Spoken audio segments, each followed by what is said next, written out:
Hello everybody, good morning. So today will be the last video on this course, and I'll be talking about how my clinical orientation has shaped me professionally and personally. So let's get started. So first of all, I'll be talking about my goals before the clinical orientation and checking if these goals were met or not. So first of all, my first goal was to be able to establish therapeutic relationship between my patient and myself, and also to be able to collaborate with other members of the healthcare teams in order to establish a plan for my patient.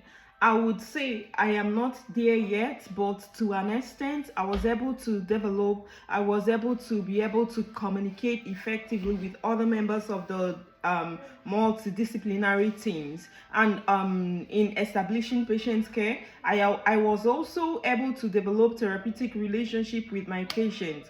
I learned how to be an active listener, be able to make sure that my patient is heard at all times, be able to converse effectively with my patients, giving them room to talk about their needs, giving them room to talk about their feelings and emotion. So my second goal was to be able to have a good mastery of the drugs used in psychiatry, because because I've been working in the med surg floor, and we are used to the medicines that are used in the medical and surgical area. However, digressing or moving away from medicine to psychiatry, I have this goal of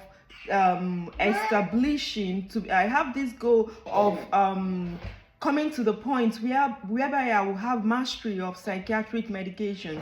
So I would say that to an extent that I was able to accomplish this goal. I was able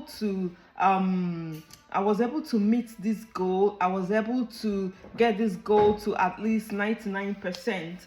So the third goal was to build my confidence in psychiatry, knowing fully well that in the time to come I will be a provider in the field of psychiatry. So one of the goals was to be able to build my confidence. In building this confidence, I developed my relationship with people, with the patients, with members of my healthcare teams, having good knowledge and mastery of medicines, also having good knowledge about pathophysiologies in psychiatry. So I would say to an extent these goals were accomplished.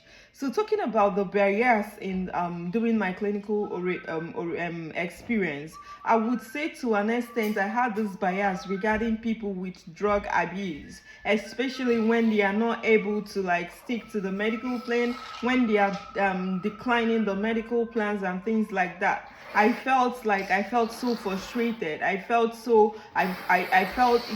like it was a difficult situation for me. So what I did to conquer these barriers was to talk about it. I tried to open it up to my supervisor. I tried to talk about it with my preceptor. So during this time, each time we see patients with drug abuse, I got more support from my preceptor. I got more support from people around me. In such a way, I was able to deal with my bias regarding people with alcohol abuse. Also, were there anxiety? Were there doubts? So yes, I would say that the anxiety and self-doubt are always in the background. You know about imposter syndrome. Even when you feel like you're competent, even when you feel like you can do this, even when you feel like you're okay to do that, there is this anxiety, that there is this self-doubt that will always be in the background. So one thing I did to alleviate this anxiety, one thing I did to conquer this anxiety was to remind myself occasionally that I was still a student. I was still a student that is under somebody, the preceptor, and the essence of this clinical orientation was to build my confidence, to make me a better person, to make me a better provider in time to come. So such way, that was the way I tried to like relieve the anxiety. Even sometimes when we are being asked questions by the preceptor, you know that there is this inconfidence, there is this anxiety that is like, what if you fail the answer? So I remind myself that failures are part of life. Even if I fail, there are opportunity for me to like to be successful. There are opportunity for me to like to make up with my failures, to learn, So these are the things that made me to put up with anxieties, self-doubt during this clinical orientation. But one of the insights that I gained during this period, during this rotation, was that active listening is a therapeutic intervention. So what this means is to be able to listen more than you talk, to be able to listen more than you speak, especially when it has to deal with patients with psychiatric mental health disorders. You got to listen to them to be able to know what they feel, because you need to know what the emotions, what they are passing through. And when you listen, you have to acknowledge that their feelings are valid, their ideas, their opinions are valid. So these were the things I learned during this clinical orientation. I was able to know that whatever the patient tells me, I have to acknowledge that. I have to say, I appreciate you. Thank you for letting me know this. Thank you for your feelings are valid, your opinions are valid, and I do recognize them. So that's way it helps me to build rapport with my clients. It helps me to build that confidence. It helps me to gain that trust in them. By so doing, that will help me to put up with a good plan for them. That will make them to believe in me. That will make them to, trust me. And that way the care will be easier to accomplish. About reflective practice. So I did recognize that since I came into nursing, it's been about reflective practice. So what is this reflective practice? Reflective practice is a means or a way of reflecting on your previous experiences, your previous successes, your previous failure, and try to build on them.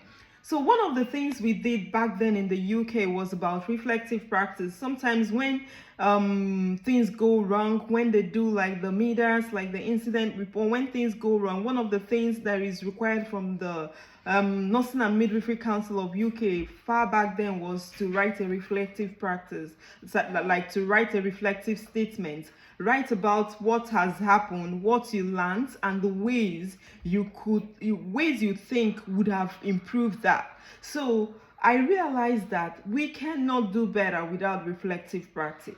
Reflective practice is very, very crucial because it will help you to pause. It will help you to reflect. It will help you to process your successes. Thinking about the success, it helps you. Yes, this thing that happened yesterday, I believe that was very good. I was able to put in my best. Patient was really satisfied. I think I should go on using this method.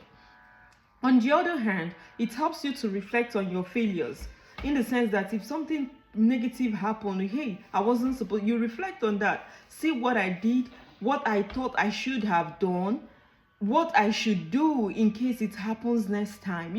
Like when those situations come up next time, you'll be able to handle it in a better situation. So I think reflective practice, we used it a lot during this psychotherapy rotation, and it was really, really very beneficial to me. It is something you cannot do without as a practitioner, as even as a nurse, because we build on reflective practice. You see a case today, when you're nursing a patient, something happens, there is a plan, there is a treatment plan. So tomorrow you come back, okay, you meet another patient on this situation. You're gonna like treat this patient, like, you're gonna nurse this patient based on what you guys did based on the positive things you guys did the last time. So all these things are reflective practice. You're thinking on these things, you're using the knowledge derived from the previous experience, the failures derived from the previous experience, to build on the current or future practice or experiences. Continue to reflect on my practice, why, And yes, of course, like I said, I don't think I will be a better practitioner without reflective practice.